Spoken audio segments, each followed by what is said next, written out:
you're a student living away from home, what should you be doing to prevent the spread of coronavirus? And what should you do if you think you've come into contact with someone who has it? As the virus spreads, more and more people are being advised to distance themselves physically from others and to isolate themselves if they've been around someone who carries it. Yet if you're a student living in a dorm with others or in a house or an apartment, this is easier said than done. The trouble is, sometimes you have no choice but to share a bathroom with someone else, or a kitchen, or a bedroom. And as reasonable as staying in your room for 2 weeks may sound on paper, that piece of paper probably doesn't realise just how impossible it is to live with your roommates after a few days of being cooped up with them, or how close a dwindling supply of toilet paper can bring them to reenacting the Hunger Games. The good news, though, is that there are some basic rules of thumb to surviving coronavirus as a student, with your health, your sanity, and your friendships left intact. 1. If you need to cough or sneeze, please don't share it with everyone else. Rather, use a tissue or your sleeve, just in case your expelled bodily fluids contain something that someone else would rather not have. 2. Wash your hands with soap as often as possible. And yes, I know that it's a pain and you've never seen the need to do this in the past, but trust me on this. And as for how long to wash, the chorus of Lizzo's Truth Hurts is about right at 20 seconds. I'm just saying. 3.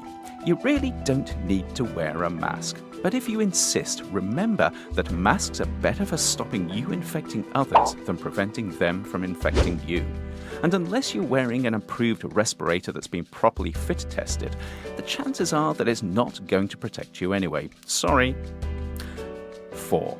If possible, keep a ready supply of hand sanitizer in your room and use it before you touch anything when you get in. It'll help keep the virus where it belongs, which is not where you live.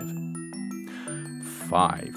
Practice avoiding skin contact when opening doors or pushing elevator buttons when outside your room. This is where a sleeve or any other piece of fabric is your best friend. 6. It's okay to order food online if you're self-isolating or in quarantine.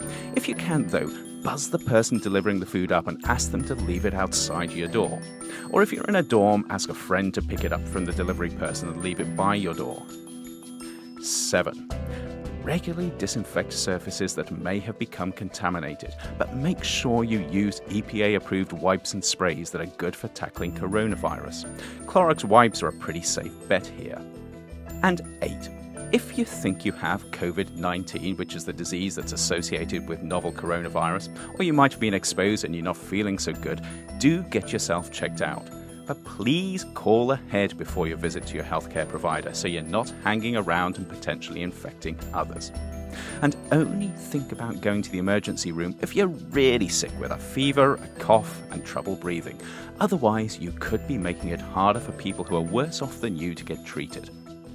Thankfully, even if you're infected by the coronavirus, the chances are that if you're healthy, you'll get over it and be fine. But some people won't. And the faster it spreads, the harder it'll become to protect people who need the most help. But by following these rules of thumb, you can reduce the chances of yourself and others around you becoming infected, and importantly, you can help slow its spread.